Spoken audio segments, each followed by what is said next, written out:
Okay, I'd like to call this Lake Forest Park City Council regular meeting for Thursday, July 27th to order, please. Tonight we have some special guests from Troop 348, if I recall. Yes, and I understand you all are going to lead us in the Pledge of Allegiance. You all stand, please.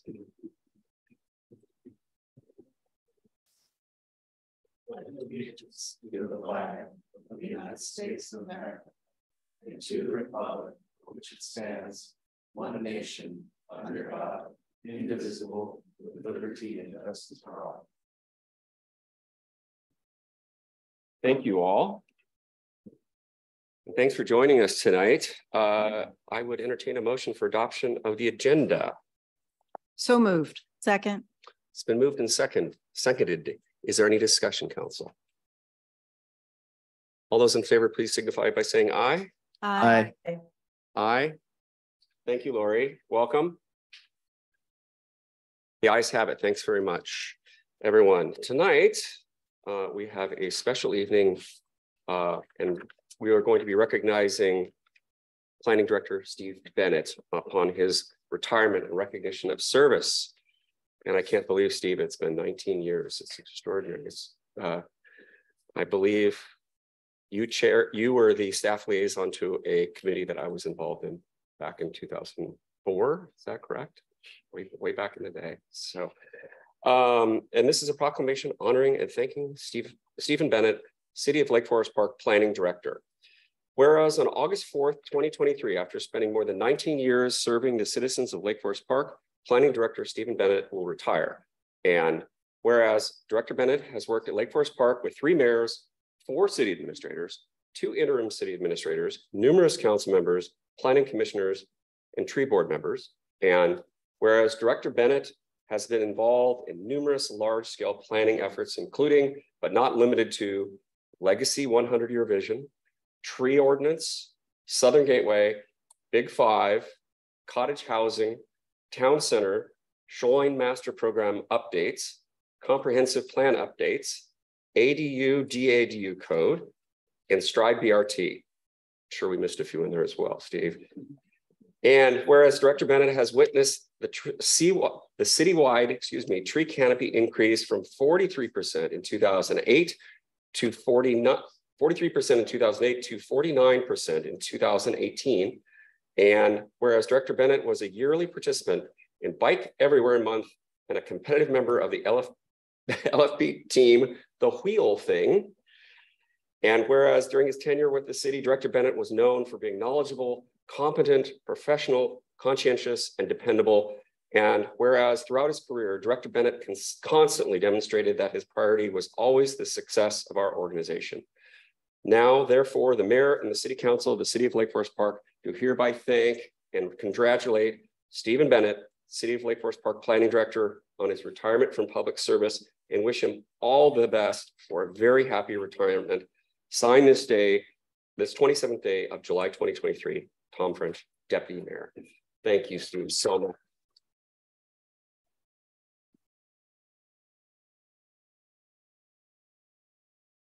I think we have, oh, excuse me for a moment.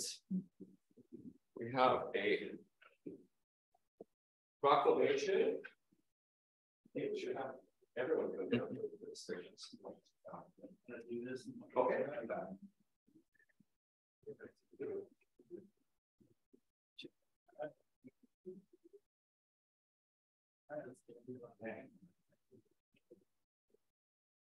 Maybe get You want to see Lori? Lori online. She's online. Lori, do you want to go up on the big screen? I'm going on to the big screen, the giant head.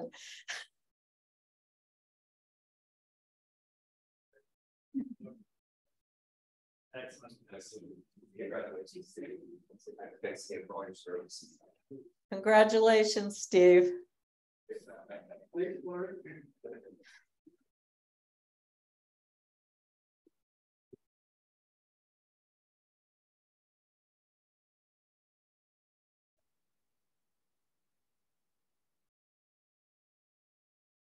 Okay, and with that, one quick clarification for everyone's edification here. There's going to be a couple of times to make public comment today. Initially, we have a public hearing, and there will be public comment only on the topic of public hearing. On the considering the, we actually have two public hearings, excuse me.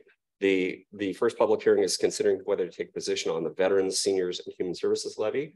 So I will ask folks when the hearing is open to make comment only on that. There's also going to be a public hearing on interim development regulations as authorized by the Growth Management Act pertaining to retaining walls. And we'll ask people to stay focused in their public comments during the hearing on that topic. And then last but not least, number 6 on our agenda is our regular citizen comments, and everyone has the opportunity to speak freely about whatever topic they'd like to address the council about. Okay, with that, I will open the public hearing on resolution 23-1906, considering whether to take a position on veterans, seniors, and human services levy. Do we have any presentations from Mr. Phil Hill? Is going to be, I'm sorry, you're off on the margin here. I can see that now. Thank you, Phil.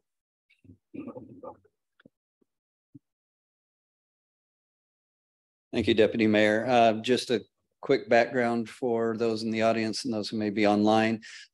This is a notice public meeting that enables the City Council to take public testimony pertaining to King County Proposition number 1 and discuss whether to take a position and determine whether to pass a resolution favoring, opposing, or not taking a position. The ability for the City Council to take a position on a ballot measure comes by way of exception in RCW 4217A 555, which requires a posting of an open public meeting for the purpose of taking input on the ballot measure, which persons supporting or opposing views are given approximately equal opportunities to speak to the measure.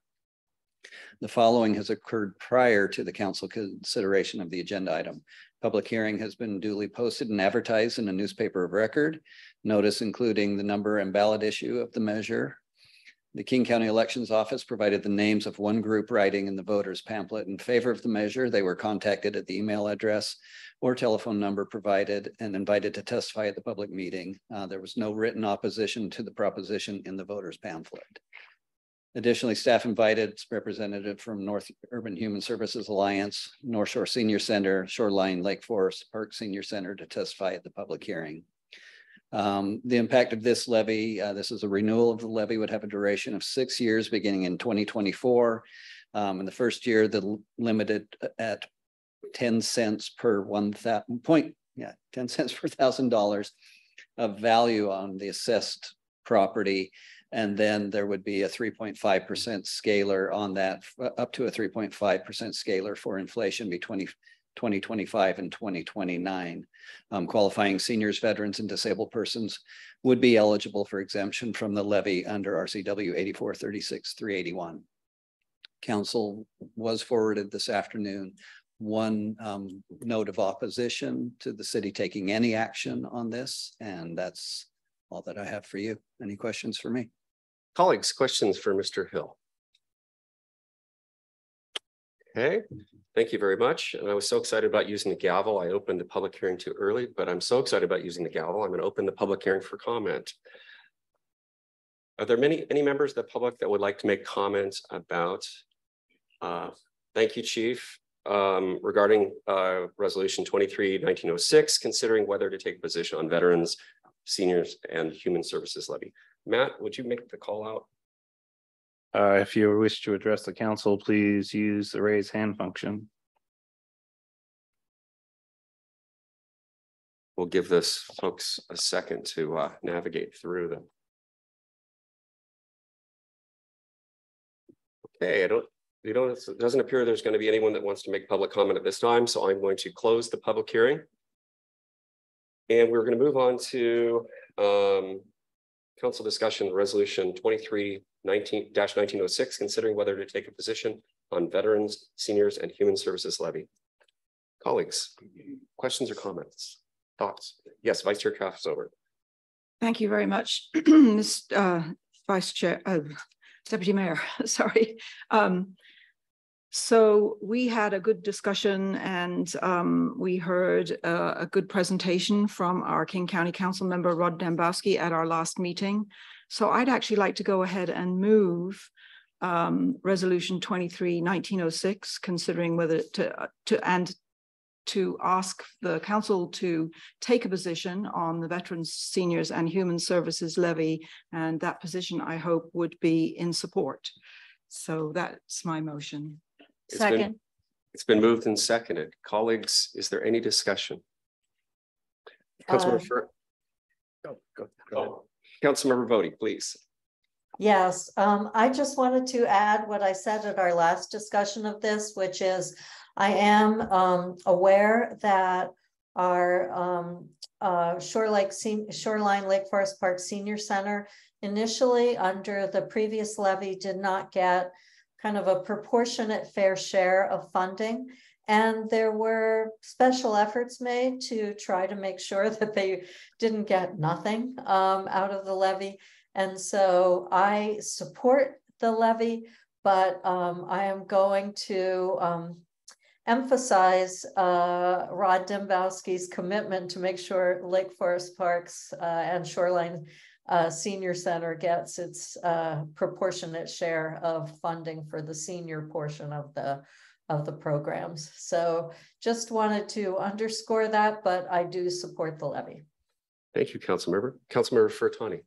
Thank you, Deputy Mayor, and I want to speak in favor of the motion as well. I agree with a lot with the Councilmember Bodie's comments, and I want to further add that it serves approximately 1,000 of our residents in the city, and I appreciate the philosophical difference that some members of the community may have about public funding of what they consider to be charity, but clearly the reliance on private donations for charities is not reaching enough people, and we do need to have the public support in order to support some of our most vulnerable populations. So that's why I'm in favor of this motion. Thank you, Councilmember. Colleagues, other thoughts or comments? Councilmember Riddle. Simply, I think this is it's an important renewal. I will be supporting it. There's not much to say that my colleagues haven't. Thank you very much, Councilmember. Any other comments? I will just chime in and echo my colleagues' sentiments. I think you've all covered everything, and I do really appreciate Councilmember Dembowski's commitment to ensuring that there's an equitable distribution of the funds, particularly in light of what happened in the last go around. With that, I'd like to go ahead. If there's no further discussion, go ahead and all those in favor, please signify by saying aye. Aye. Aye. Are there any nays? The ayes have it, and we are with the City Council is taking position to support this levy. Thank you very much, everyone. We are moving on now to our second public hearing on Ordinance 23-1272, Interim Development Regulations as authorized by the Growth Management Act relating to retaining walls. And I believe Steve and Kim have this. Director Bennett, please. Thank you, Deputy Mayor. I'm going to just give some opening remarks describing the ordinance in general and mention the public comment you received from Sound Transit, and then City Attorney Pratt's going to address some of the other options that you could consider tonight after the public hearing. So this ordinance would establish criteria regulating the method of construction and the appearance of retaining walls that are built within or adjacent to public-owned rights-of-way and that support or protect a public transportation infrastructure project. The ordinance would adopt by reference a set of design standards that provide visual examples of the types of architectural and landscaping treatments that the city finds acceptable to mitigate the visual impacts of the retaining walls. And for retaining walls over 25 feet in length or that involve the removal of 10 or more significant trees, this ordinance would require a neighborhood meeting, and that notice for that neighborhood meeting would have to be mailed to property owners within 500 feet of either side of the right-of-way for the length of the entire project. The ordinance would require the Public Works Director to review and issue a decision on the architectural finish and the wall design after obtaining a written review and recommendation from an independent third party with professional expertise and no affiliation with the applicant. So as I mentioned, you we received a comment from Sound Transit regarding the Vine Pocket and the designs in the design standards section of the draft regulations. And so Sound Transit's position is that the nature of the soldier pile walls that they are constructing are in segments that have they're about 7 to 8 feet long, and that there's also expansion joints between those. And so in the case of each of these segments, they could put one vine pocket in each one and not structurally compromise that segment. And then there will be these expansion joints where they can't put a vine pocket, and those will be about every 4th bay. So they've also pointed out that there will be some areas where there won't be that configuration that would require the vine pocket. 60% of the project could just have a regular landscaping strip. And so if the council decides to look at some options, we have some suggested language that would recognize that situation for your consideration. So I'll turn it over to City Attorney Pratt at this point. Thank you. So Council, this is your first regular meeting since staff has been able to give you the information you asked for on noise and the studies that would be done. You asked for those that information in your interim regulations.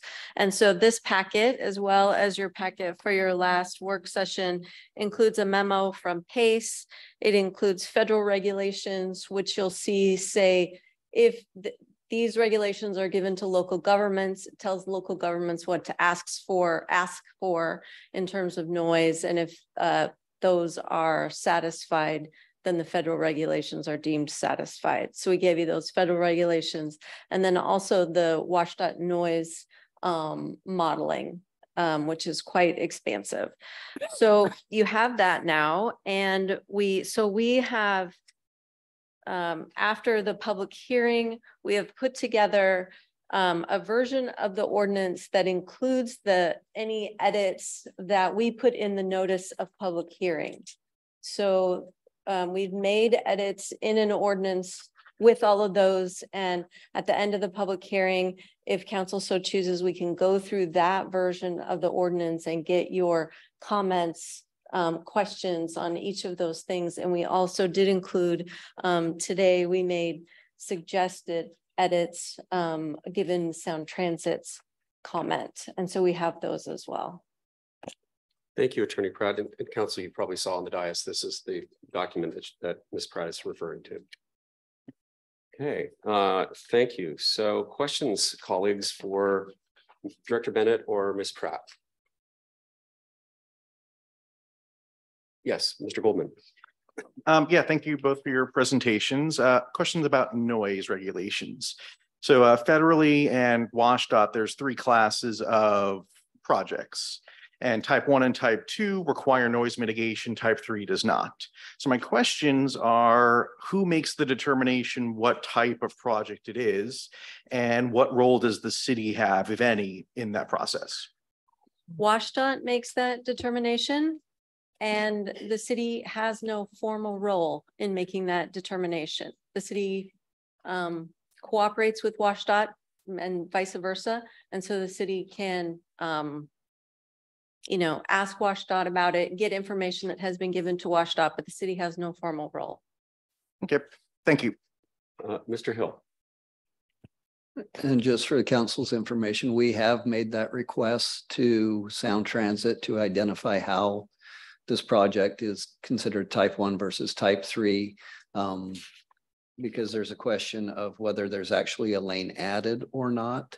And that's the difference between type 1 and type 3. And so we're waiting for a response to that request for information. Thank you, Mr. Hill. Mr. Furutani. Thank you, Deputy Mayor, and thank you for your presentations, Attorney Pratt and Administrator Hill. The question I have is, there are 2 options that are on the let's see, 12.50.020B application type under 6. And the difference is that a large amount of the language in option A regarding the design is reduced to essentially just a 3-word phrase, including noise abatement. And I understand, is the reason for that essentially to make this less likely to attract the legal attention of Sound Transit and or WSDOT? Yes, because the regulations of WSDOT and the federal government are quite expansive. And so if we leave out the specifics that we say should be included, I think there is less of a chance of that. Let's say Sound Transit may say, well, wait, we think you're requiring us to consider removal of tree and for trees and vegetation. Whereas I'm asking if council can leave that up to the WSDOT regulations about what is considered in a noise study. All right, thank you. Councilmember, excuse me, Councilmember Bodie. Yes, thank you very much. I appreciate that question and answer. But I do want to indicate that when we speak further about it, I will not be in support of deleting that language, because I don't think with the word should that it creates any legal risk or conflict. And I think these elements that we describe are important to our community to flag as part of what we'll be looking for as a city when we are examining the noise abatement that might occur through the WSDOT process. So I feel we're covered by the word should, and we deliberated last time and adopted this language. And I think when we get to that further discussion, I just wanted to let my colleagues know that I don't think that using the should word there is significant legal risk, and yet there is significant value to our community to have that language in there. So thanks very much, and thank you both for raising this issue. Thank you, Councilmember Bodie. Councilmember Riddle. Thank you. So one, on the topic of the type of project. In the noise policy manual for WSDOT, it does state that it is possible that a type 3 project could have the potential to increase traffic noise levels for sensitive receivers. This policy does not preclude a noise analysis for projects that might not create a new noise source, but do not meet the type 1 or type 2 criteria. So I think from a risk standpoint, even if there is a determination it's a type 3, I think that we still have an obligation to understand how they get to the determination that this is not that exception for a noise analysis for a type 3 project. So I just feel like we have that's something we should be obligated to kind of like, well, how did you determine it's not necessary? The second, I have a quick question. When it says the applicant in this condition, is that WSDOT or Sound Transit? It would be Sound Transit, okay.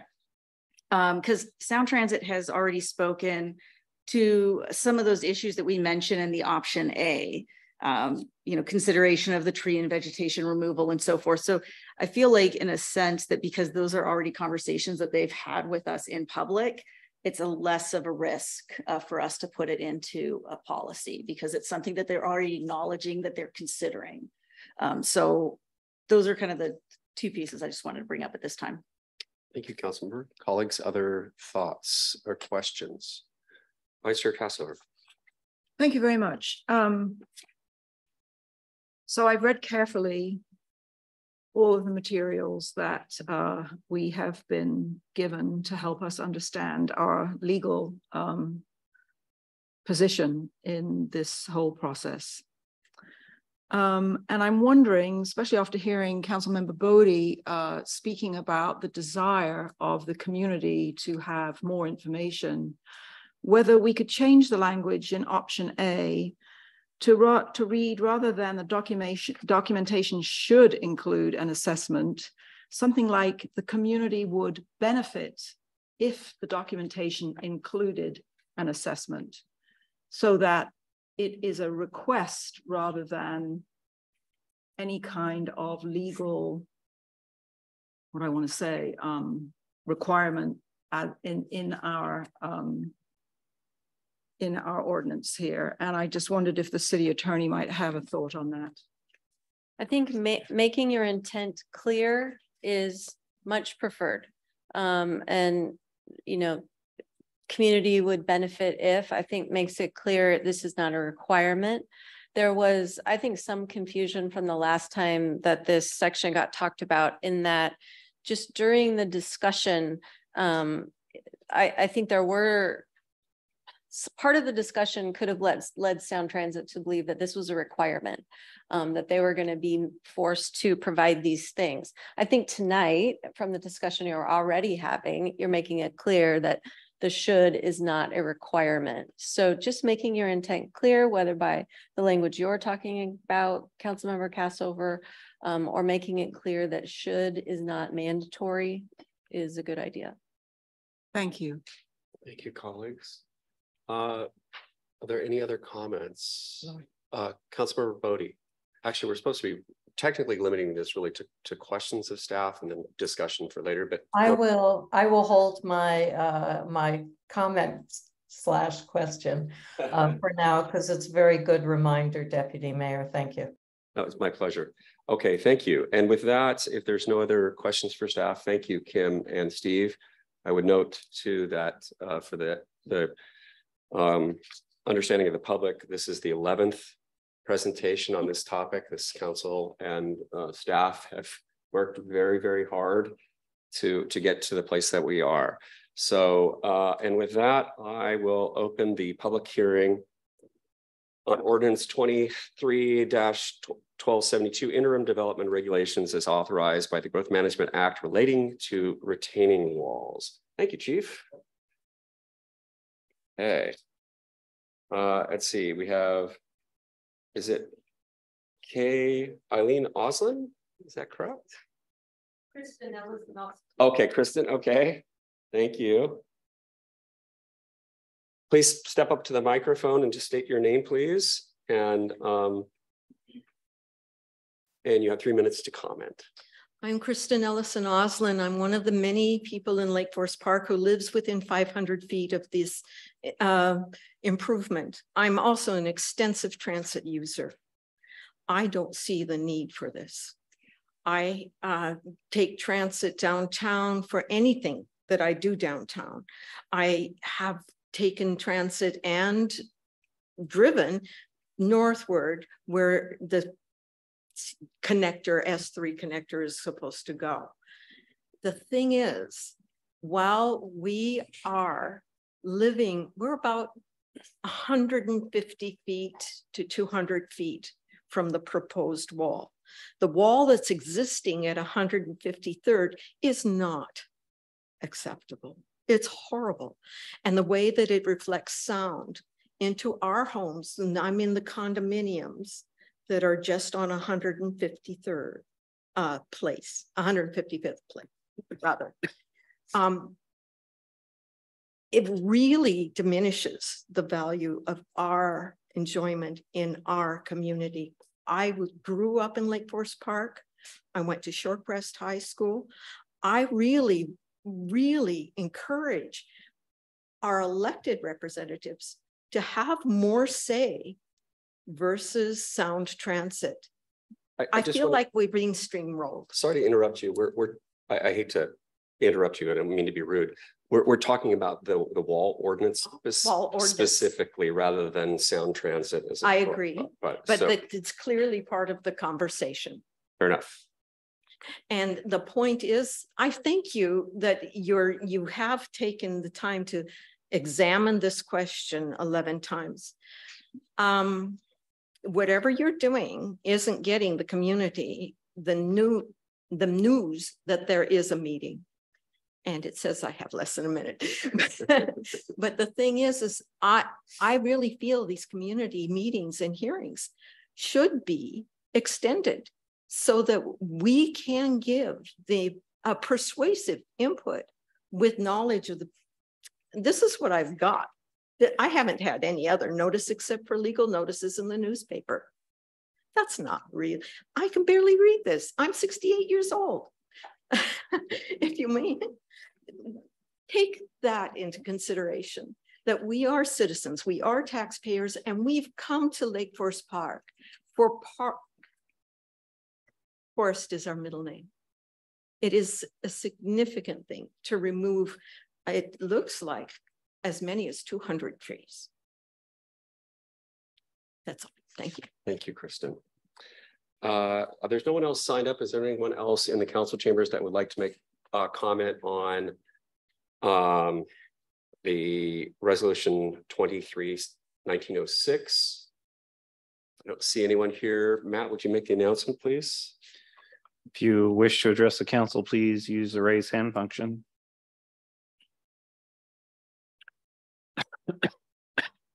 Got one. Okay, thank you. We have Stephanie Angelis, and I welcome Stephanie. I believe if you unmute your microphone, you'll be able to speak. Here you are. Hello, can you hear me? Yes, we can. Hi, everyone. Thank you so much for all of the work that you're doing on this issue. I just wanted to say thank you, especially to staff. I know they're working very hard on this, and to speak up and say that I do support SEMRA and her goals to lower the speed on that area, as well as reducing the lane width there. I don't need to take a bunch of time to say that. I just want to say I support you guys, and thank you for what you're doing. Keep trying your best for us. I know it's a hard fight. Thank you. Thank you, Stephanie. Is there anyone else online that would like to make public comment on topic here this evening in the public hearing? Okay. Give it a second here. Seeing none, we will close public comment in the hearing. Okay. So after that, there are no questions from the public for staff. Are there any questions from council after the public hearing that you would like to address to staff? Make sure I don't miss my step here. Okay, seeing none, with that, we'll move on to item D for consideration, discussion, or action on Ordinance 23-1273, creating Chapter 1250 of the Lake Forest Park Municipal Code, retaining walls. Colleagues, comments, questions, random thoughts? Oh, yes, Mr. Lebo. Thank you, Deputy Mayor. I am going to recuse myself from the discussion. I am a Sound Transit employee, and while this does not directly affect what I do at Sound Transit, it does have a significant impact on a Sound Transit project. So I will recuse myself for the discussion and any action taken. Thank you. Thank you, Council Member, for the clarity. Appreciate that. Colleagues, we have, what is your pleasure? Yes, Vice Chair Cassover. Thank you, Deputy Mayor. I would like to propose an amendment, and this amendment would be to 1250.020 section 6 in option A, and I would like to strike the documentation should and insert the community would benefit from the inclusion of an assessment, and then keep everything else. One moment. Do I hear a second for the proposed amendment by Vice Chair Cassover? Second. It's been moved and seconded. Discussion, colleagues? Councilmember Bodie. Yes, I personally think saying the community would benefit from in an ordinance like this, to me as a lawyer, doesn't make that much sense. I do think the should language, especially as we've clarified it previously with staff and at this meeting, is a description that of documentation that would be helpful, but is not out and out mandated. So I think the community would benefit from doesn't really say the documentation should, which is what we want to do. We want to recommend that the documentation include this, though it's not mandated. So to me, the language doesn't quite get at it. I think we need this because we do want to have it be more than just a statement of what the community would like to see. So I am not, I completely get the sentiment. I completely understand, but I actually think the original language was accomplished our goal, and I didn't hear City Attorney Pratt indicate otherwise. So I'm not in support of that change, but I am in support of the original language. Thank you, Councilmember. Any follow-up on this amendment thoughts? Councilmember Furtani. Hey, thank you, Deputy Mayor, and I appreciate Councilmember Bodie's comments. I'm just, I'm nervous about the fact that Sound Transit would even interpret the should as a mandate, and that's one of the reasons I'm in favor of the amendment. I think, as Attorney Pratt said, clarity is good. And by making the statement about the community who would benefit, you'd have to be a very, very heartless agency to not realize that that is the sentiment of the community, that they would like to see that kind of information included in their application. So I'm speaking in favor of the amendment. Thank you, Councilmember. Councilmember Goldman. Yeah, I'm sort of ambivalent and cynical about this. And what I mean by that is, I suspect, I appreciate what Councilmember Furtani just said. I suspect that if this is a type 1 project, all of what we're asking for will be included in their noise analysis regardless. And if it's a type 3 project, I suspect an applicant may just take a pass because they don't have to go through all of this, and they'll just say something like, oh, it's a type 3 project, let's move on to the next step. So I don't know if it'll actually have a practical accomplishment.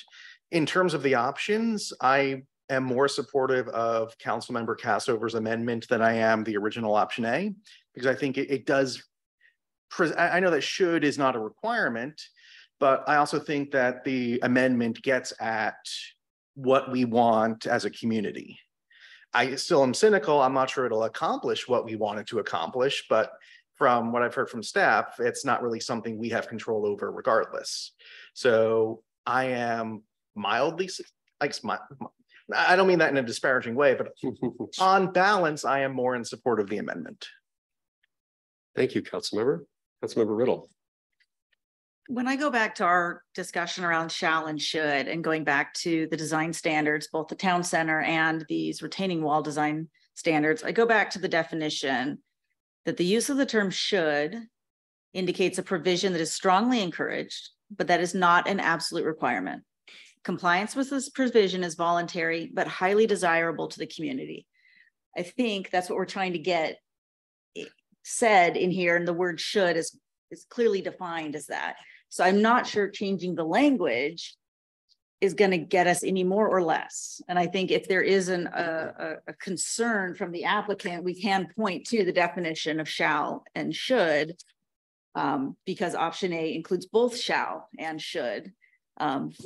They shall provide their documentation as to whether they need a noise study, and they should provide what that noise study produced, obviously if there was a noise study. So I'm happier just keeping it how it is, and knowing that if there is a concern, we can point to another place in our code and say, well, obviously should is not a hard requirement.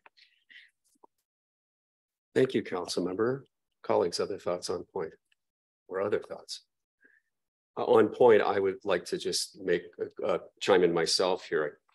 I thank you very much, Councilmember Riddle. I was actually going to bring up the definition component of it, and you beat me to it. And thank you for your, I think, an excellent explanation of kind of the way I've been thinking about this as well. I would also like to say that I agree with Councilmember Goldman wholeheartedly. I have a degree of cynicism as well. I hope it's not pervasive tonight, but or contagious for that matter. And so I think that the original language I know that we would all like to have something as strong as possible to illustrate the will of the community who have spoken very loudly and clearly on this topic. At this point, I think I'm more comfortable with this original language, and again with a degree of skepticism about the whole kind of flavor of how this may progress down the line. Vice Chair Cassover, you had started to raise your hand. Yes, thank you. I do not disagree with those who understand the absolute meaning of the word should. I guess as somebody who has been a writer my whole life, I'm not a lawyer. Language matters, and the tenor of language matters. And when we are in the legally sort of junior position that we are as a city in this particular instance, for us to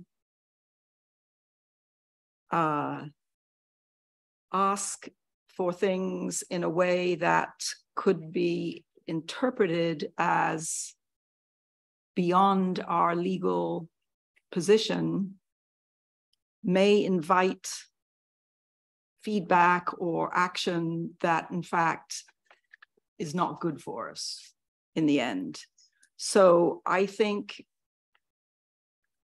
this is the reason that I proposed the language that I did, to make very clear how concerned the community is about these issues, and that we have specified very carefully what it is we are concerned about, and we are asking that they be addressed in a way that we hope will engender cooperation rather than resistance.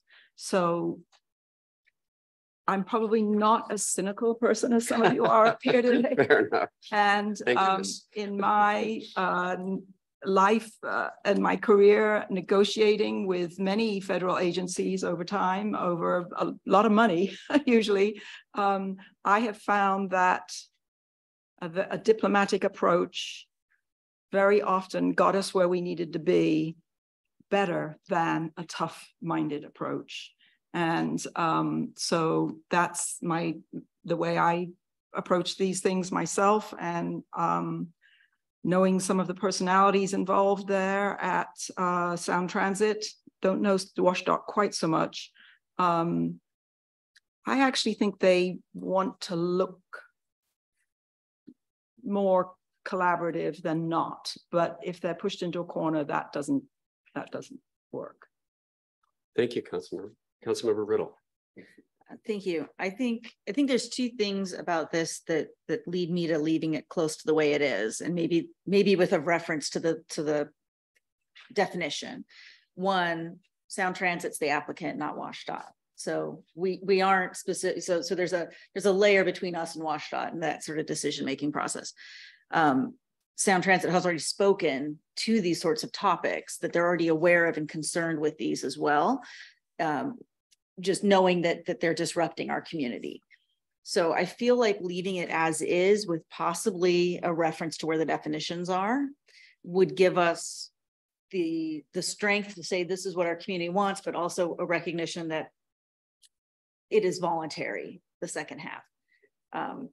So I'm more in tune to leave it how it is, because I think that actually says more about what our community wants for us to do, which is to take a harder stance, but understand that we're not stepping over that line because it's a voluntary action.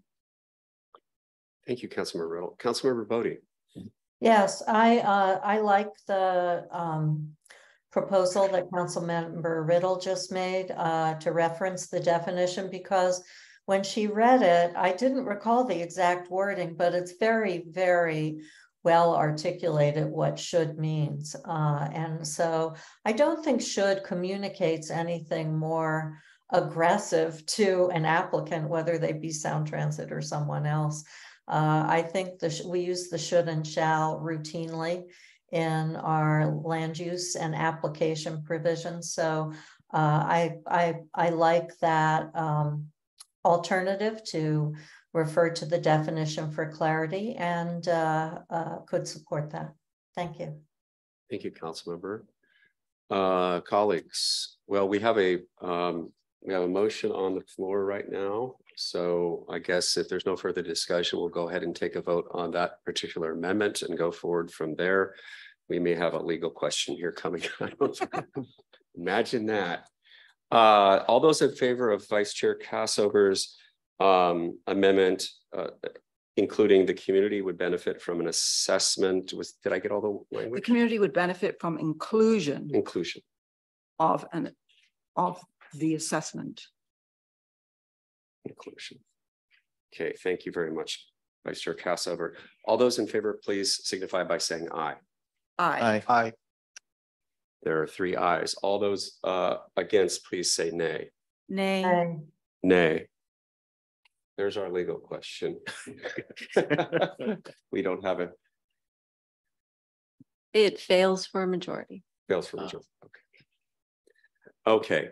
Colleagues, I would suggest that we've tried to find some middle ground here. Does anyone else want to make amendments? Let's start in the broad sense or specifically about this topic.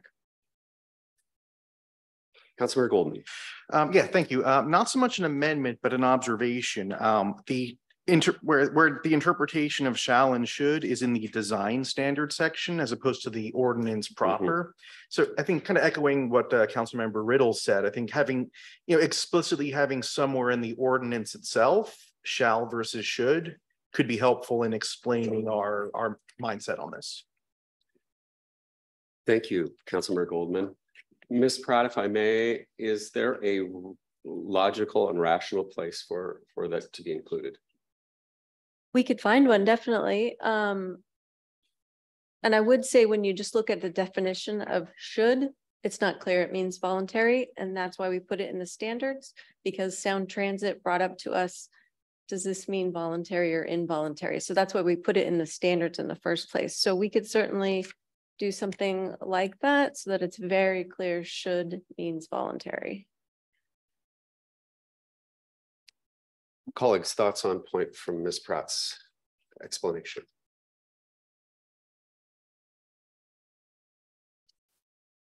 I'm sorry, Councilmember Riddle. Yeah, I would support finding a location in the actual ordinance or the definitions in, I think typically, I can't remember if we put definitions per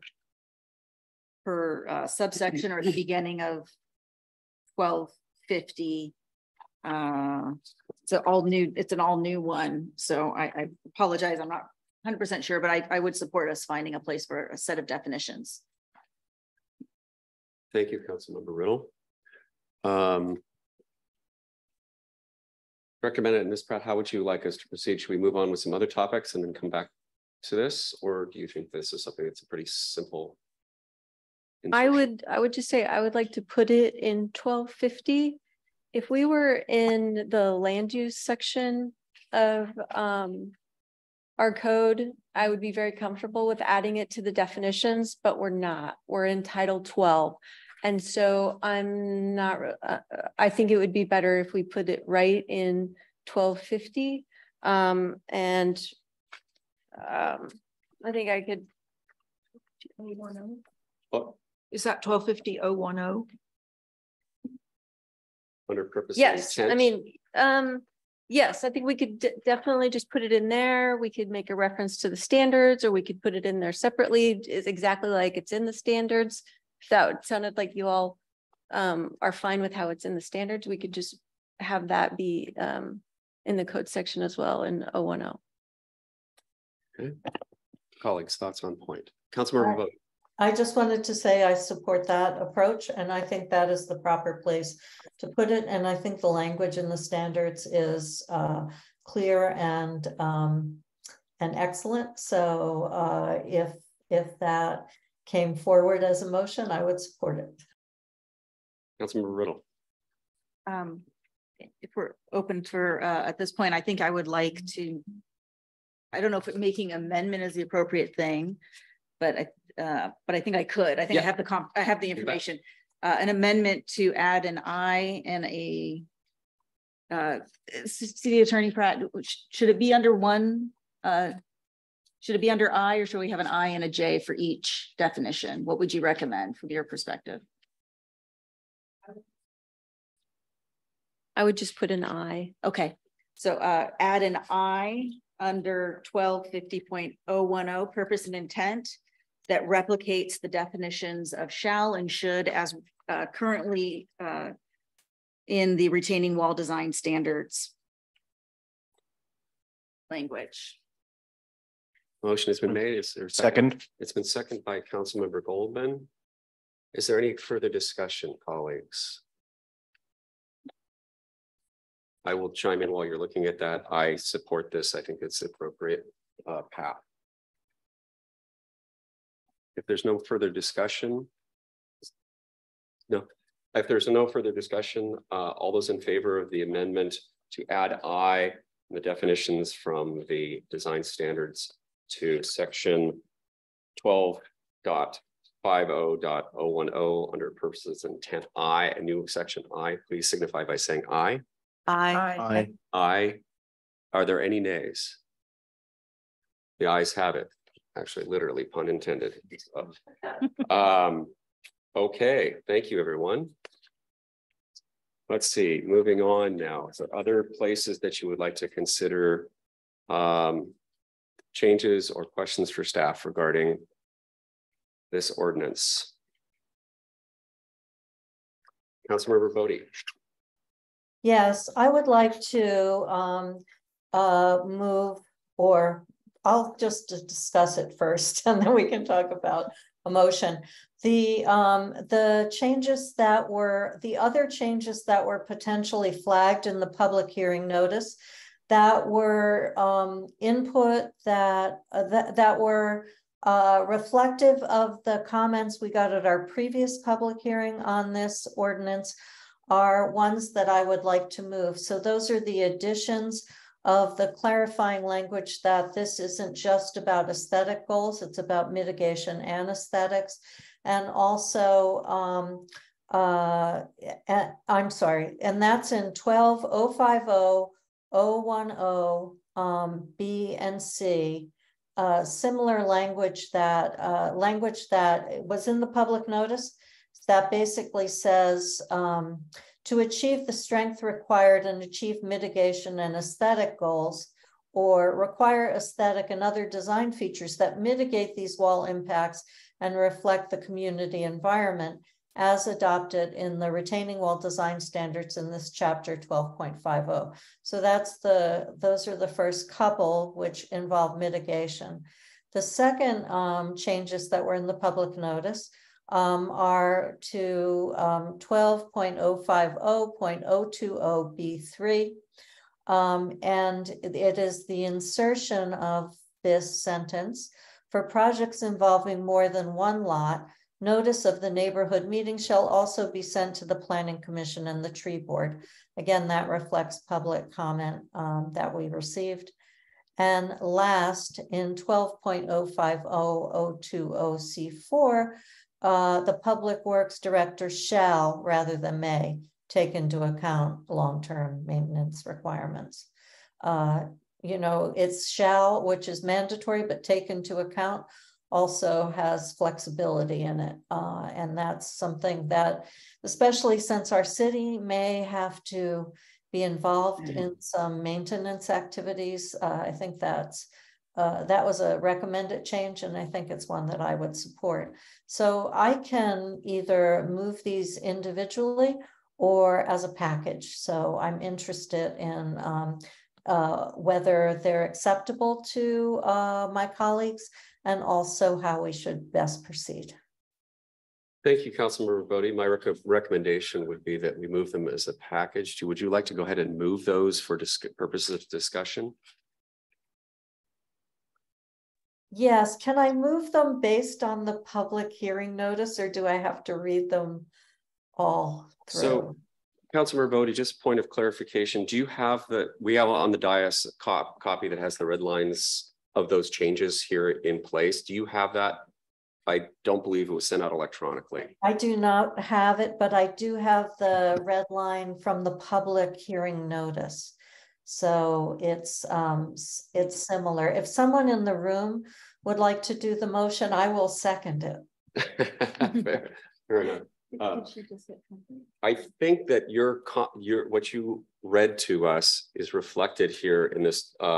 So let me just go ahead and walk through these for clarity. Under 12.50.010, purpose intent C, require aesthetic and other design features that mitigate these wall impacts and reflect the community environment as adopted in retaining wall design standards in chapter. Oh, I apologize. There was someone up above too. And I'll come back to that in a second. Design standards and this chapter 12.50. Also in B, recognize that retaining walls can be built from different materials to achieve the strength required and achieve mitigation and aesthetic goals. Is that reflective of what your understanding was, Councilmember Bodie? Yes, exactly. Thank you. Word for word. Thank you. Let's go on to the second one, 12.50.020, retaining wall construction design, section B3. For purposes of sending notice to the neighborhood meeting under LFPMC Municipal Code 16.26050B, notice shall be mailed to owners of the real property within 500 feet of either side of the right of way for the entire length of the retaining wall project, with the addition of, for projects involving more than one lot, notice of the neighborhood meeting shall also be sent to the Planning Commission and Tree Board. I won't read the rest of that. It's all. Yes, again, thumbs reflective. Up. Exactly what I was hoping that we would propose. Thank you. And then the final one is under C, same section, C4. The Public Works Director shall take into account long-term maintenance requirements, constructability, and recommendations on same from the applicant's engineers and independent third-party engineers. Is that correct, Councilmember Bodie? Yes, that is the total package that you've just reviewed that I would move as an amendment to our retaining wall ordinance. Yeah, and let's go ahead and shall we go ahead and since it's been moved, those three, should we go ahead and take a vote on those and then move on to the other changes as we go along, so we don't get too lost in our own thinking here. So it's been moved to change those three sections. I'm not going to read them again because I'll lose my voice before the end of the meeting. Is there a second? I'll second that. It's been moved and seconded. Any further discussion, colleagues? Hearing none, all those in favor? Oh, I'm sorry. Yeah. Sorry. And one, Councilmember Bodie, I believe you may have this updated in your inbox if you have an opportunity to follow along. I think for me, the word mitigation feels very vague. And as we've been discussing tonight about being very clear about our intent, it just to me seems like that, I don't know what they're mitigating, you know? And so I like the idea of making it stronger. I just don't know if this is going to be doing what we want. So I guess that's just my thing. I just don't know if this is going to work for what we want it to do. So for in 1250.10 B and C, I don't know. I don't think we need the change to B unless we were to augment it with some more information to be more clear of what it is that they're supposed to mitigate, you know, because they could come back and say it's simply too broad and they will just strike it and ignore it anyways. And similarly for C, I think as far as what we spoke of for 1250.20 item 3 about noticing the Planning Commission and the Tree Board, the city is a noticeable applicant for all of this work. And the city has a practice of sending that information on to those boards and commissions internally as this is standard practice. And I'm not sure that that needs to be put into this particular code. If it's something that we want to codify, I think we want to codify it somewhere else more broadly as to what does the boards and commissions need to be looped into as just as a general policy, which we do not have time for obviously at this point. So I don't think that that is providing any additional information, since my concern is how does Sound Transit find the Planning Commission and the Tree Board? They're gonna notice it to the city in order to get to those folks, and we already have the notice. And so the city would be communicating that to, you know, possibly even the Parks Board if they're if a retaining wall is against a park. So I think just leaving that out and just using our current practice or the standard internal practice gets us what we want, which is simply that those groups get notified. And as far as the Public Works Director shall versus may, I agree with the shall. So in essence, I think the first 3 edits are not necessary, except for this chapter 1250, because that clarifies the chaptering, but that's where I'm coming from. Thank you, Councilmember Bodie. Yes, I think the comment came from our community that the addition of the word mitigation, and admittedly, this is a generally worded section, in fact, was recommended, as I recall, by the Lake Forest Park Stewardship Foundation comments and some others, because of the reference only to aesthetic goals.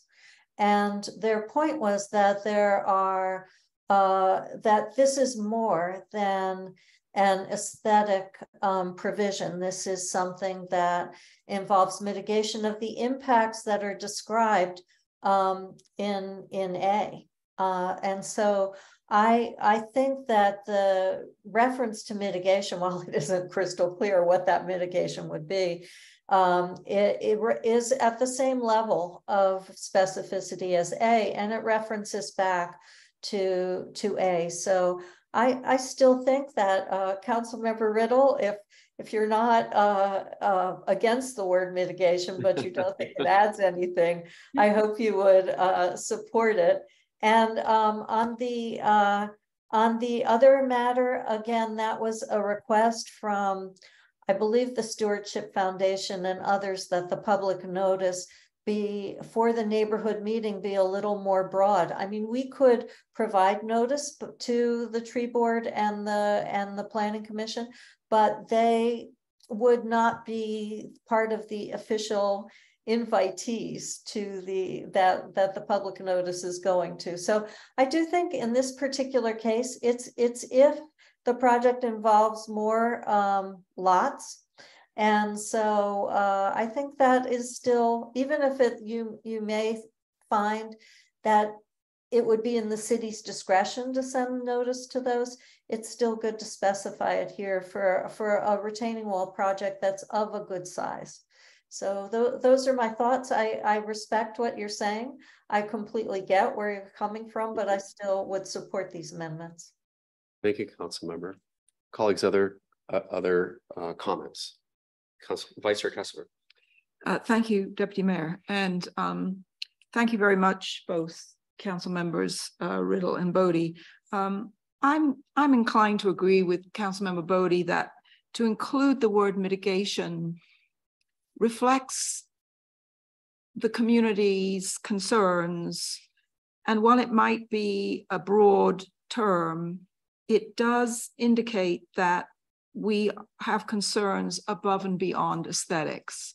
And I think that's important to communicate that clearly in this ordinance. So I would argue to keep that in. And then in that, so that's where in C, we add mitigation to the term aesthetic, and I just think that's important. And then in C, we actually say here, mitigate these wall impacts and reflect the community environment. And so we're not just talking about character in terms of like architectural design or something. We are actually talking about our environmental, the environment that surrounds our community, and recognizing that the wall has an impact on that. So I do think this language is important to keep in here. It may not be totally specific, but it reflects the concerns that have been expressed by the community and that I think we all really share. So I just would argue to keep those in, and I would support this this particular amendment. Thank you, Councilmember. I'll take a moment and chime in here as well. I completely agree with my colleagues, Councilmember Bodie and Vice Chair Cassover regarding this. And I fully respect Councilmember Riddle's thinking on this. I think that in a perfect world, if we could find additional ways of clarifying some of these things, it would be great. Again, I want to make sure we don't let the perfect be the enemy of the very good here. And I think that this does provide a lot of clarity and does, as you have both commented on, reflect the community sentiment that we've heard in various public meetings over a period of time, and as well as letters from the Stewardship Foundation and other groups, and as well as many citizens who are very, it's so many people in our community. The aesthetic component is one part of it. The environmental, considerations. It has to be more prescriptive about what our intent is here. And I think mitigation and talking about the environment, I think, is essential. And as you say, Vice Chair Cassover, this is not just about architecture. This is about living things, human beings, nature, et cetera. And so I think that it's very important for us to have this language in here as well. Councilmember Riddle, unless there's somebody else that wanted to chime in first. Please. I appreciate Bodie's, Councilmember Bodie's sort of description of what we are mitigating, and I think we should just be clear. I think that B should be recognized that retaining walls can be built from different materials to achieve the strength required and mitigate the concerns noted in 1250-10A. And just be very clear that that's our concerns there in A. And then similar language in C, require design features that reflect the community environment that also mitigate the items noted in 1250-10A. I think that helps us be clearer with our applicant what we're mitigating. If others are interested, I would maybe put that as an amendment to the amendment. Yeah, we have a motion on a motion on the floor, an amendment. Vice Chair Cassover, you had a concern. Yes, I mean, I think we're probably ready to vote here. Yeah. And I would just say that if an applicant is actually reading, they've read A, then they go on to read B, and it says mitigation, and there is mitigation in also the word mitigation in A, and it just after that list of things. So I believe this is pretty clear. I don't know that additional language is necessary, and I'm going to ask that we call the question. Fair enough. The question has been called, colleagues. All those in favor of the three amendments as Four. It was B, C, yes, 3, and 4 for the public. Oh, I included the first two as one, so apologies. Yes, B, C as amended. Then we're at 3B3. That would have been my second. Okay, 4, fair enough. Sorry. All those in favor of those changes as amended, please signify by saying aye. Aye. Aye. Are there any nays? Nay. Okay, the ayes have it. Councilmember Bodie, I'm assuming you said aye. I couldn't hear you. I did say aye. Thank you very much. I assume so, but okay. So let the record reflect there was 5 ayes and 1 nay with 1 abstention. Recusal, excuse me.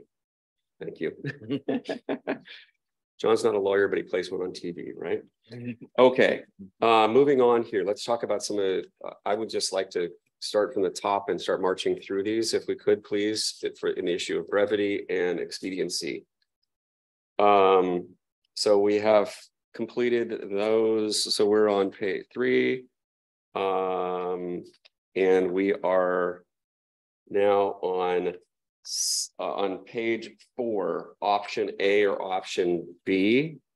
Let's take a vote on that one, please, colleagues. Do I hear a motion to recommend option A or option B? I will move option A. Option A has been moved. It's been moved and seconded. Any discussion, colleagues? Councilmember Bodie, any Point thoughts? of order.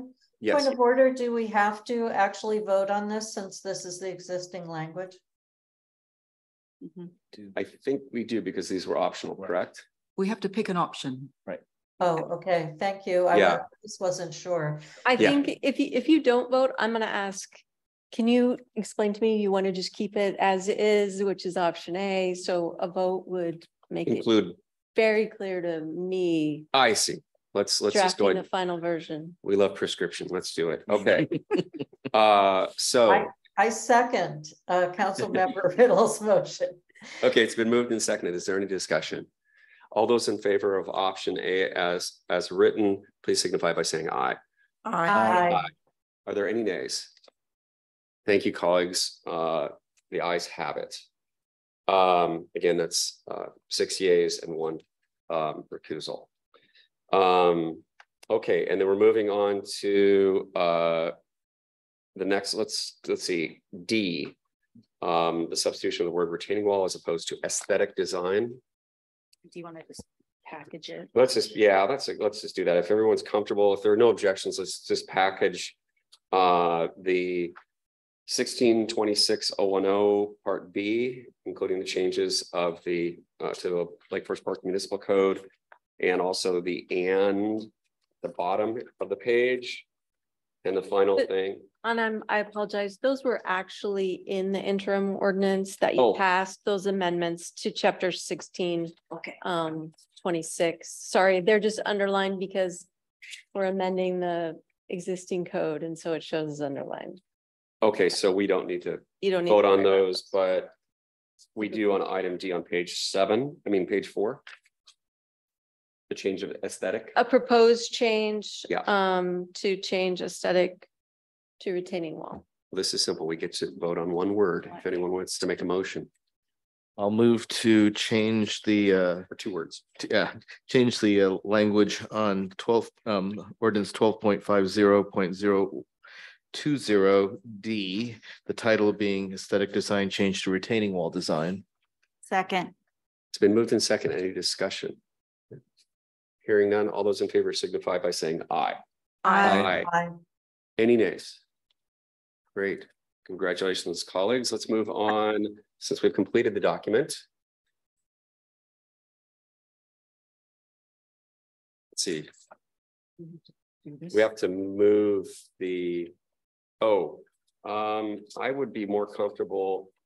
Ms. Pratt, is it appropriate? We should be completing the ordinance first, or should we the design guidelines at the same time in terms of?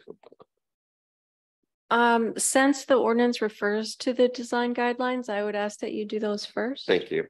Okay, we'll move on to that. We are on, thank you, Vice Chair Cassover. Let's move on to retaining wall design standards. First page, there are no recommended changes.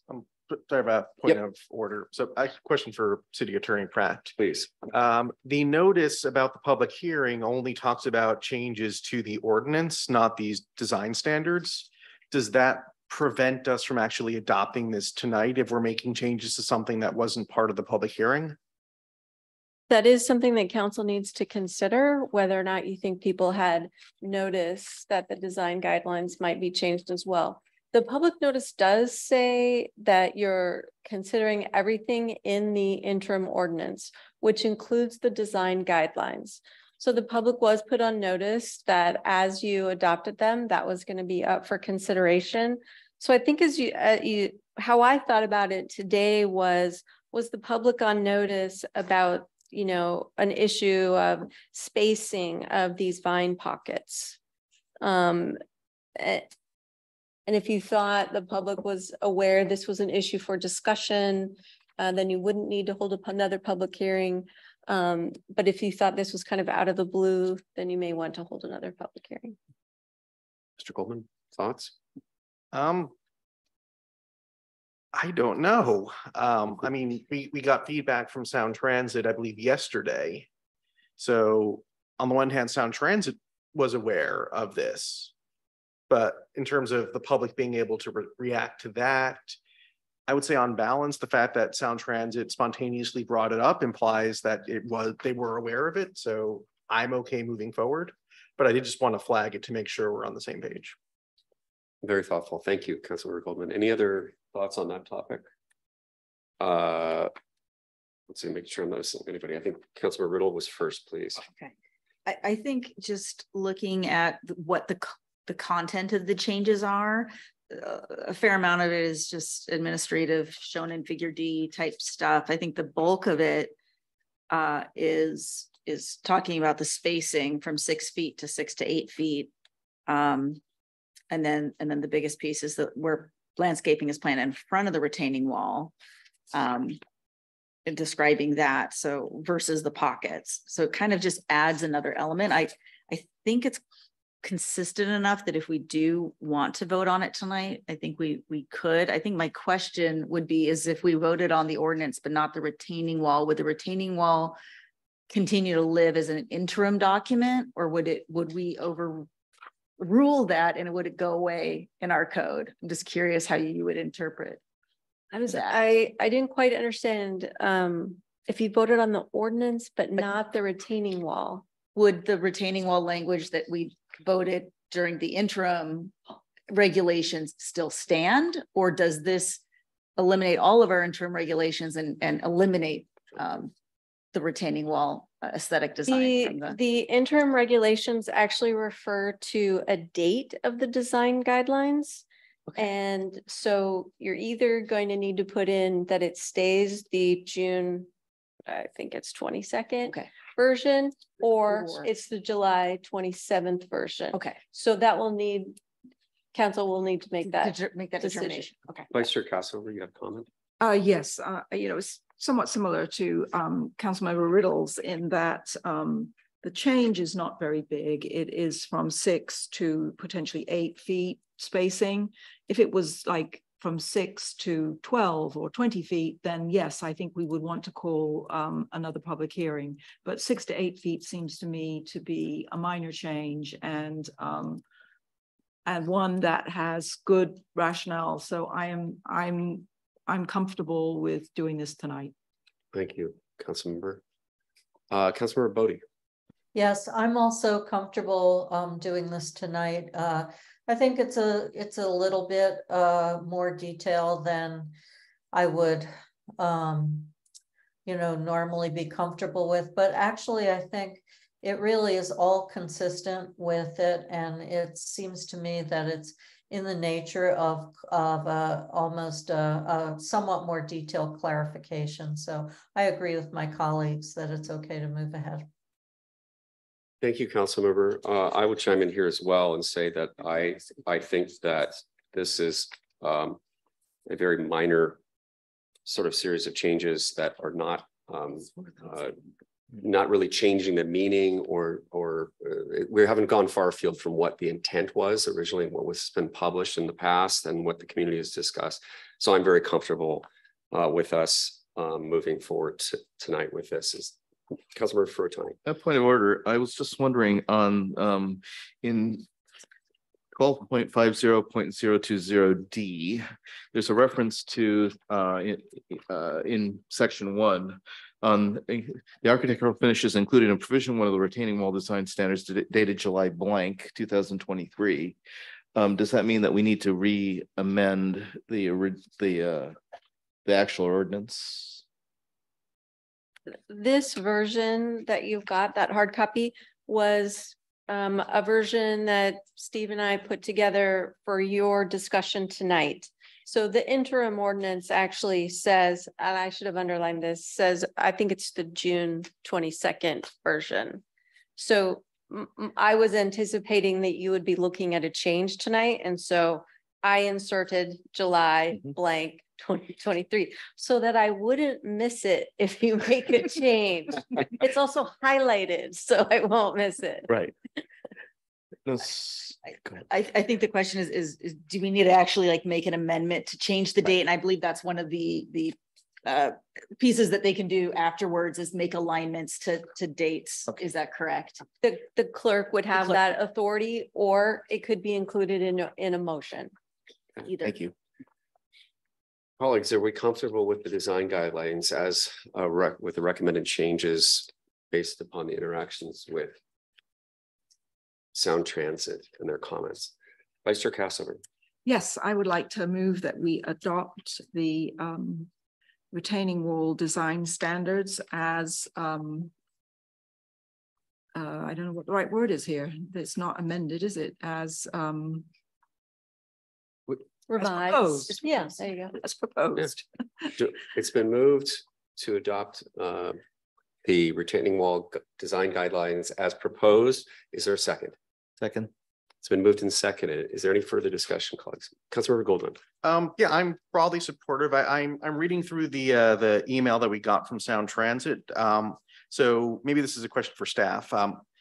At one point, they say 16% of the wall area could have landscape in front. Is that something that that Sound Transit would be doing, or that it would be city responsibility? And the other one, the email that they're actually they're requesting we say 14 to 16 foot spacing, and we're going with 6 to 8. I'm wondering, is that likely to flag concern on their part, or possibly use that clause, the unless structurally infeasible clause? Is that sort of their way out? Mr. Hill. Yeah, to your point on the 14 feet that they mentioned in there, if we get to the point where one of those expansion joints comes into play, it may be larger than 6 to 8 feet. And that's where their structural engineer has to prove it to us, and a review by our structural engineer to confirm that. So it could be larger. Yeah, I think they did make a request that I think it was the 520 bridge wall near Bellevue Way is about 14 to 16 foot spacing, but they said structurally this is what will work, and so that is what we took as being more in line with what the council and the community wanted to see. To your point on the landscaping in front of the retaining wall, that was a suggestion that they made, that they have those opportunities, and under B3, that's a requirement that that they take advantage of those opportunities to plant those. Okay, thanks. Yeah, my concerns have been solved. So yeah, I'm totally on board with this. Great. Okay, it's been moved and seconded. We've had a little bit of discussion. All those in favor, if there's no further discussion, colleagues. Councilmember Bodie, any other comments? No, not for me. Thank you. Thank you. All those in favor of the retaining wall design standard as proposed, please signify by saying aye. Aye. Aye. Any nays? The ayes have it. Thank you, colleagues. We are almost to the finish line here. I'd be happy to entertain a motion on ordinance 23-1273. Yes, Vice Chair Councilmember. Yeah, I'll move ordinance 23-1273, an ordinance of the City Council of the City of Lake Forest Park, Washington, creating chapter 12.50 of the Lake Forest Park Municipal Code, retaining walls, and amending chapter 16.26 Lake Forest Park Municipal Code regarding type 3 permits, providing for severability and establishing an effective date. Second. It's been moved and seconded. Any discussion, colleagues? Councilmember Riddle. I think this might be one of the most brought in front of us pieces of legislation we've had. And I appreciate the input from our community in this, and as well as hearing the thoughts of Sound Transit and balancing our responsibility against WSDOTs and as Sound Transit. This is a complicated piece of legislation, as simple as it originally felt. And I'm really happy to be able to turn this interim legislation into permanent legislation. Thank you. Councilmember Furtani. And on top of what Councilmember Riddle said, I also wanted to thank the staff for their hours and hours of not just drafting this ordinance, but also talking to all the various agencies involved. And I think this is a great send off for Planning Director Bennett. So thanks very much. No more of this. Well, I'll chime in very briefly just to echo my colleagues' sentiments too. Thank you very much, Kim and Steve. This is outstanding work, and colleagues too. And I'd be remiss in not thanking the Administrator Hill as well. But I really think that this is excellent work by all of you, and it's been a real pleasure working on this. And I did want to make a quick comment and say that I think this is the 4th time I've had to help initiate emergency regulations. And I can tell you right now, this is one I'm going to be very happy when it's no longer on an interim basis and on a more permanent basis. And I do want to thank the community for all the excellent comments that they have made and helped shape this policy, because it's actually been a very interesting journey going through these past, since January. Pretty amazing. With that, all those in favor of ordinance number 23-1273, an ordinance of the City of Lake Forest, City Council of the City of Lake Forest Park, Washington, creating chapter 1250 of the Lake Forest Park Municipal Code, retaining walls, and amending chapter 16.26 Lake Forest Park Municipal Code regarding type 3 permits, providing for severability and establishing an effective date. Please, as amended, please signify by saying aye. Aye. Aye. Are there any nays? Congratulations, everyone. That's a big lift. Thank you, staff.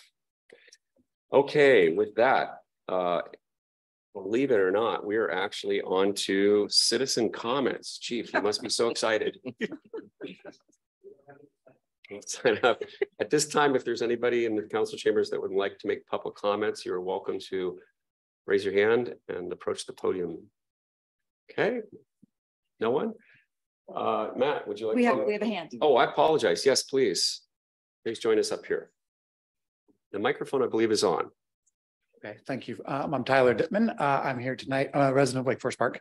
I'm here tonight with some scouts to observe our city council in action. We're working on our citizenship in the community merit badge. So thank you all for demonstrating a lot of what goes on in city government. A lot of discussion. Maybe too much. Yeah, I think some lessons were learned. And thanks for having us. Really appreciate it. Thank you. Thank you for being Thanks, here. everyone, for coming tonight. Matt, would you check and see if there's anyone out there? If you wish to address the council, please use the raise hand function. Give it a second here. Okay, with that, we'll close public comment. Thank you, everybody. We are on to the consent calendar. Entertain a motion. So moved. Second. It's been moved and second to adopt the consent calendar. Is there any discussion? All those in favor, please signify by saying aye. Aye. Aye. Are there any nays? Thank you, council. It passes unanimously. Have a good evening, y'all. We are on to council discussion and action. Chief Harden. We are on possible purchase of rifles for the police department. This is our second touch on this topic. I guess this is not very exciting. All the Boy Scouts are leaving. They should have stayed for this one. Right. All right. So good evening. Thank you, Deputy Mayor and Council. During the council work session held on July 13th, our police department staff delivered a presentation concerning firearms within our law enforcement agency. The main focus of the presentation was on the patrol rifles, which have become a matter of concern following a recent state law change, resulting in an equipment gap for our PD. Due to the implementation of Substitute House Bill 1240, officers are no longer allowed to use their personally owned equipment for duty purposes. So as a consequence, Lake Forest Park currently faces the issue of having 6 aging rifles that were previously utilized by officers during their duties. Rifles and handguns are essential gear in law enforcement, with each weapon personalized for every officer. This customization ensures that each officer has a firearm tailored to their specific needs and preferences. So we're seeking approval for the acquisition of 21 patrol rifles, each estimated to cost $45,005, resulting in a total of $94,605. However, we are pleased to inform you that we have recently received a bulk quote from a law enforcement supplier, which has significantly lowered the cost to $70,480 for all 21 rifles. Rest assured, we'll remain committed to exploring additional avenues to further minimize the expenses while ensuring the quality and reliability of the equipment remain uncompromised. Thank you, Chief. Council, any questions for Chief Harden? Riddle. Just a refresher on the fiscal impacts of this. You had brought some options to the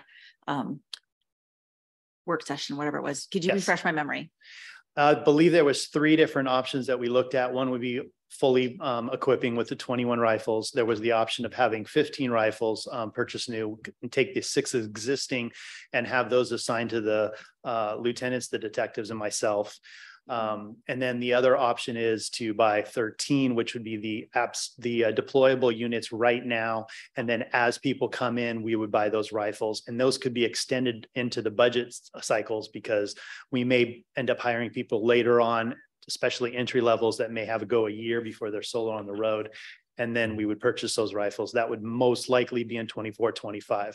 So those are the options that we looked at. But the quote that you got, the bulk 21 quote was yes. for the 21. Yes, Thank the original quote that was manufacturer's cost, and it was for specific built out at 4505, and for 21 of them was that 94,605. They went to a law enforcement supplier, got the bulk quote, and got the equipment that they need, and it was reduced $24,000. So that's just our nature, is what we're going to go with what was in front of us, and then try and work it down to be more fiscally responsible. Thank you. Thank you, Councilmember Furtani. Thank you, Mr. Deputy Mayor, and thank you, Chief Arden, for that wonderful presentation you gave us the other night. And I recognize that there's some sensitivity in the community regarding firearms, and I wanted to just question you about the necessity of getting these rifles. That is to say that the police department would not be able to function because of the change in state law without this budget adjustment. That would be absolutely correct. It's an essential piece of gear, just like handcuffs, handguns, patrol cars. It's part of our gear. It's a tactical tool that we use on calls whenever they're violent calls. This is a weapon that we use for the safety of the officers, the neighborhood, whatever call that we go to. Everybody is trained in it, and virtually every law enforcement agency uses rifles. Used to be shotguns back in the day. These are much more accurate, where you're not going to have spray of shotgun rounds going. So they've come a long way in that particular point.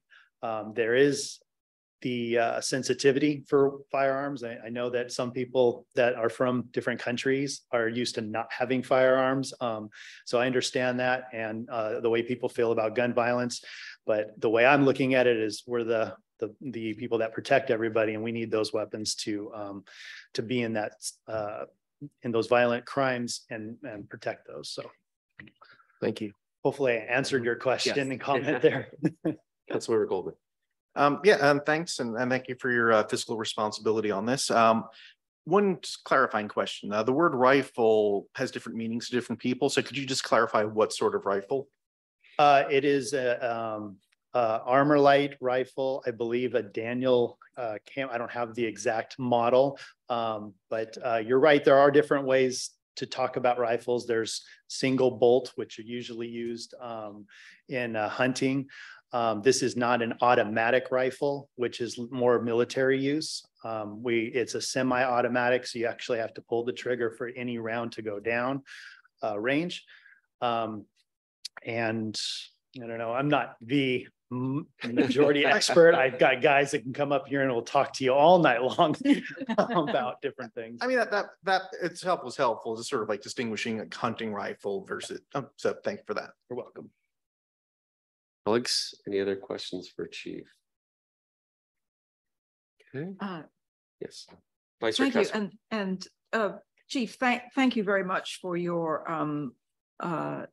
good work on this, and for helping us understand the necessity of it. And I think for those of us in the community, and I'm one of those for whom just the whole issue of firearms just boggles the mind.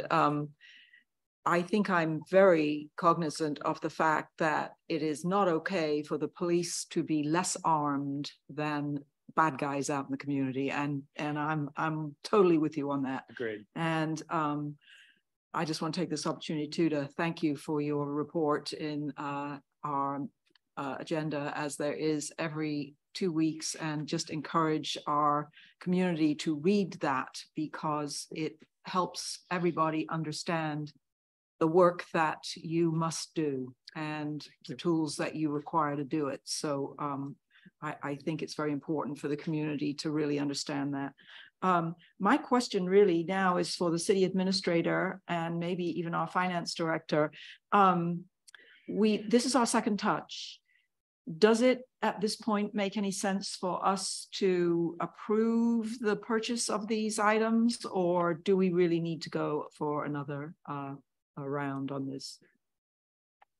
Yeah, I would actually leave that question to the chief and what the position his department is in today. So we would like to move on it as quickly as possible because the longer we wait, the tools that are out there. We had in-service training that was a little messed up because they're not bringing their rifles. So we had to do some tweaks that are not acceptable, honestly. So we need to make the purchase as soon as possible. And also the quote that we get is limited time. And then as time goes by, prices could go up or down, however that goes. So I would just ask the council to approve the purchase today and waive the third touch. I just wanted to chime in just for a second, Chief. I echo the sentiments of Vice Chair Cassover about the sensitivity of the community about firearms. And I really strongly support the PD in making sure that they have the tools that they need to keep themselves safe and the community as well. And putting on my other hat as budget chair, I believe that this is money appropriately spent, even during difficult circumstances, and we'll sort out the financial components and the impacts post haste, of course.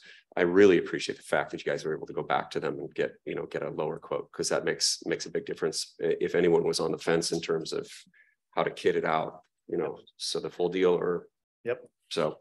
As you know, we've had close to $600,000 of unexpected expenses come down our alley here the last few weeks, and so we want to make sure that we're very careful with the funds that we have. Vice Chair Cassover. Yes, thank you. I'd like to move that we suspend the 3-touch rule to take action on this item. Second. I guess it's me. I have to say, I forgot I was chairing for a second. I was going to get a second in sometime tonight, folks. I had to do it. It's been moved and seconded. Is there any discussion on suspending the 3-touch rule? No discussion. All those in favor signify by saying aye, please. Aye. Aye. The ayes have it for suspending the 3-touch rule. I'm sorry. Are there any nays? There are no nays. Okay.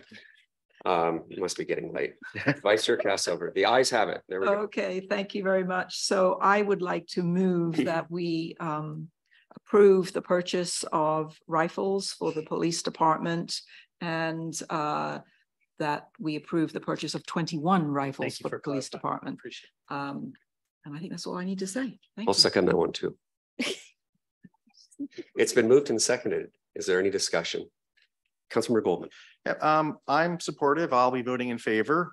I'm not thrilled in the sense that, I've never owned a gun. I've never fired a gun. I spent a few years in Britain, so I recognize that it's necessary. It would be naive of me to say, can't you just get by on batons? That would be horribly naive and unsafe. So I'll be supporting it. I wish it was not necessary. And that's really, that's not a you thing. That's the state of our society. Agreed. But for you and the police force, it's standard equipment. So I'll be voting in favor. Thank you. Colleagues, any other thoughts? Hearing no other comments, all those in favor of supporting the PD in the purchase of 21 rifles, there's actually a I don't think there is. Possible purchase of 21 rifles for the police department. We'll call it that. Signify by saying aye. Aye. Are there any nays? The ayes have it. Thank you, Chief, very much for all you do. I'm acutely aware the police department has been costing a lot of money lately, and I very much appreciate the support. It's tough, but thank you for doing the right thing. Thank you, Chief. Thanks, colleagues. Are there any other items of other business? No. We can move on to council committee reports. Let's see, where are we? Have we had any council committees recently? No, we have not. How about council member reports? Anyone? Vice Chair Cassover. I attended a solid waste advisory committee meeting since we last met, and I'm pleased to report that 22 out of 37 cities have now signed the recycling pledge. There have been 5 applications, some of them collaborations, 12 cities altogether involved in that. And those applications are for projects to improve recycling and engage the community more in those activities. I don't know that we were part of any of those, but there will be future opportunities. The other thing, just for anybody who ever has to travel in the southeast part of our county, you might see some flares from the landfill, because right now the company that has been taking the gas that comes out of the landfill, which is methane, and converting it to natural gas, is undergoing maintenance. And so they've had to flare off the landfill gas because they cannot currently accommodate it. So just don't be alarmed if you see that when you're down in that region of the county. The last thing I'd like to say, and if this is for any interested members of the community who might be out there, is that the Solid Waste Advisory Committee is advisory to King County Council, and it does recruit interested citizens. And right now there are open positions, including a position that could be filled by somebody from this area of the county. So if anybody is interested in serving on the Solid Waste Advisory Committee, you can certainly contact me and I will put you in touch for the right, to the right people there in the Solid Waste Division. And then your name would go before King County Council and they would appoint you to this committee, which is what happened for me, though I represent the Sound Cities Association on this particular committee. So that's my report tonight. And again, anybody who's interested in the all the issues surrounding solid waste and recycling and compost, if these are issues that you care about and you want to affect policy in King County, please do get in touch with me and I will get you in touch with the Solid Waste Division. Thank you very much, Councilmember. Councilmember Furtani.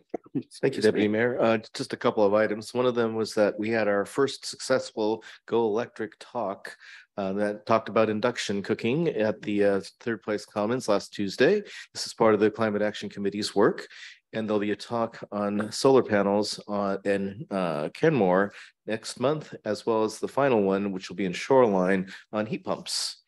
The second item is that if there's any community groups that are interested in restoring our streams for salmon, the WRI 8, that is to say the Salmon Conservation and Restoration Project from King County and larger region, is having a Salmon Recovery Project Innovation and Community Grants request for proposals right now. So if you go to www.govlink.org/watersheds/8, you should be able to see the applications there, and it's open to any community group. So good luck.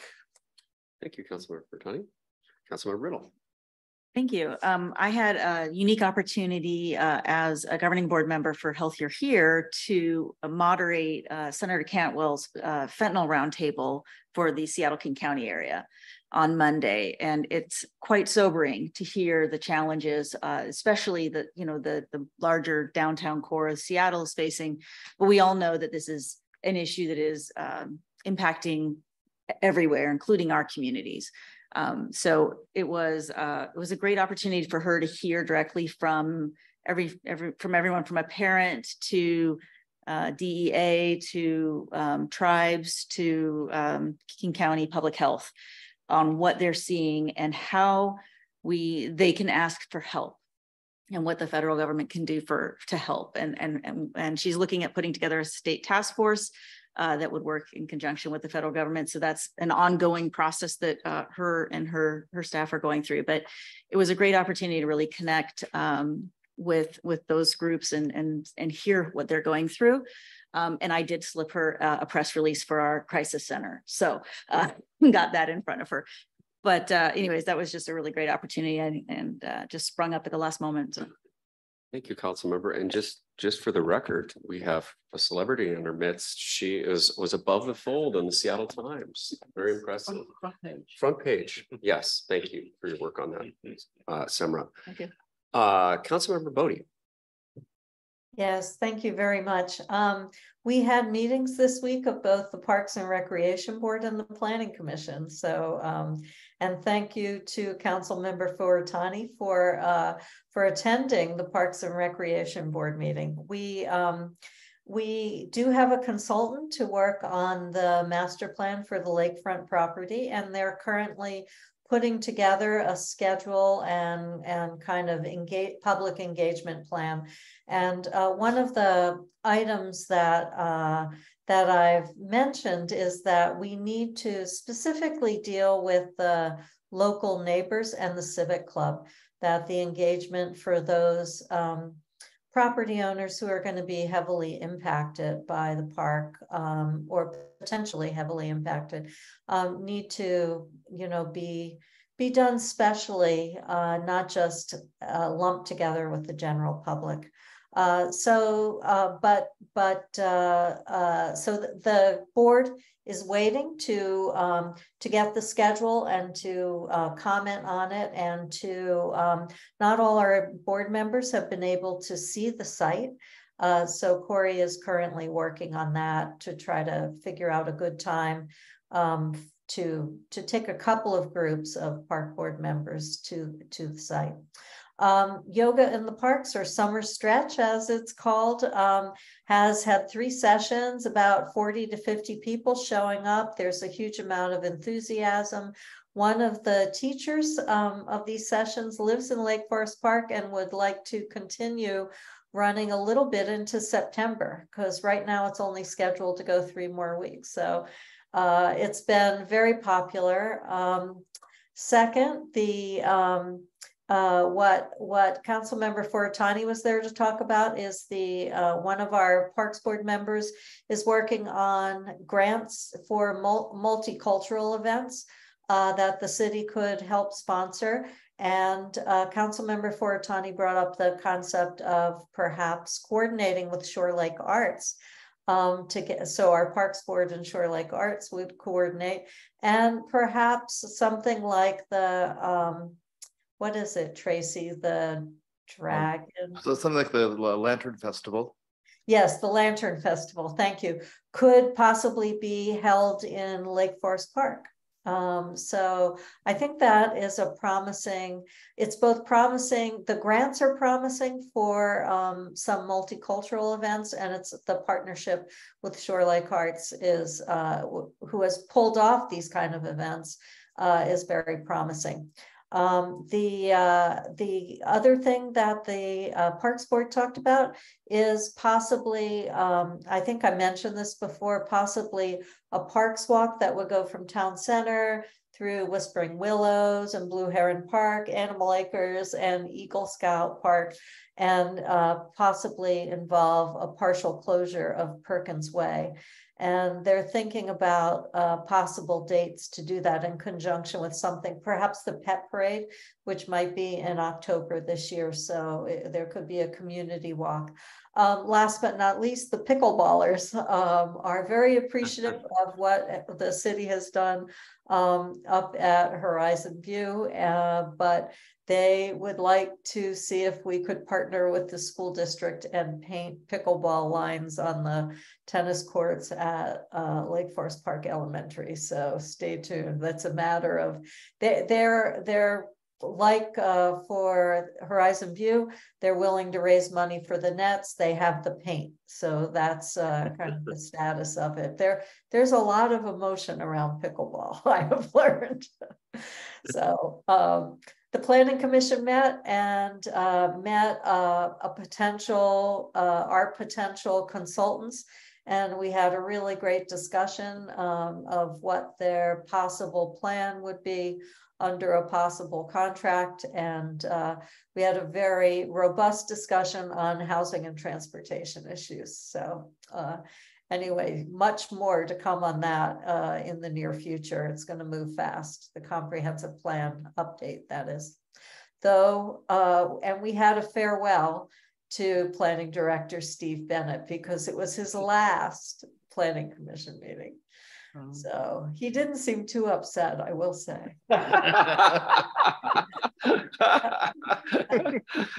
Anyway, that's all for me. Thank you. Thank you, Councilmember Bodie. Anyone else? I'll jump in here for a second. Just a couple of things. This is the appropriate place to ridicule me for my lack of coffee-addled brain yesterday morning by sending out random dates to you all. That was, I literally had to push myself away from the computer and down a cup of coffee before I went back to it. But on point, the committee of the whole meeting is going to be, wait for it, August 14th, Monday, not July 7th or July 14th. Budget and Finance has been canceled for the month of August. A reminder that the council meeting for second council meeting of the month has been canceled, as well as has been our tradition there. Two other things of note: National Night Out is Tuesday. Thank you. And also Saturday, 10 a.m. the dedication of the naming of the street 37th portion of 37th Street to Octavia Butler, to honor Octavia Butler from Lake Forest Park, will be occurring. I hope there are a lot of people there. It should be really fun event. And I believe that Battle of the Bands is coming up also. Oh, Battle of the Bands is as well. Yeah. Thank you. Thank you very much, Councilmember Bodie. And primary elections. And there's an election as well. Yep. City August Administrator's report. Phil. Thanks, Deputy Mayor. Yeah, so the Octavia Butler event will take place at 10 o'clock. I've heard we should expect a large crowd. The road will be closed off by Public Works, so we will have patrol. Just check the area in case we need any traffic control. So if you can walk there, I'm going to park over here at City Hall and walk. I'm going to drive over there. So we have that event going on. And then just since Steve's still here, just want to thank him for his service. We will miss his expertise in land use law, and his wealth of knowledge for the city. Just that institutional knowledge, that's going to be hard to replace. So thank you very much. So that's all I have for tonight. Thank you, Mr. Hill. Colleagues, is there anything else for the good of the order? Staff, anything else? No? Autumn sleep, I'm just joking. Thank you all. We're adjourned. Thank you. And you're forgiven. I just thought the error on top of error on top of error. It was stuck in my brain.